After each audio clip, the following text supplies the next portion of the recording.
Svetlana, Julia et sa fille sont réfugiées à Nexon depuis 2 semaines. Elles ont fui Boutcha, leur commune en Ukraine, après 19 jours passés sous les bombes.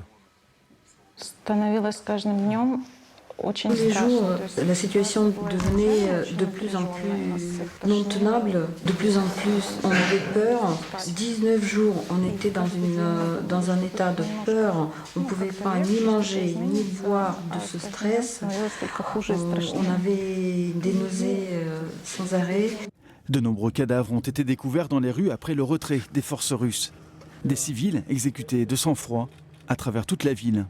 La famille a pris la décision de fuir dès les premières exactions commises par l'occupant. On ne s'attendait pas à ça. Quand on a entendu, on a su que l'armée russe a commencé de massacrer les immeubles et tout voler autour.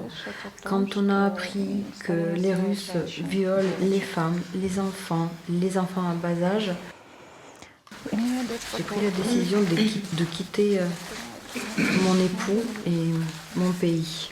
Il y a quelques jours, elles ont reçu cette vidéo de leur immeuble. Chaque appartement est pillé.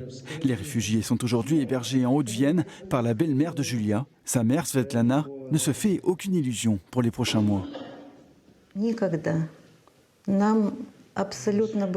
On n'aurait pu jamais imaginer qu'une chose pareille peut se produire. On a vécu toujours dans les deux cultures, on utilisait toujours les deux langues, même des fois à la maison on parle russe entre nous.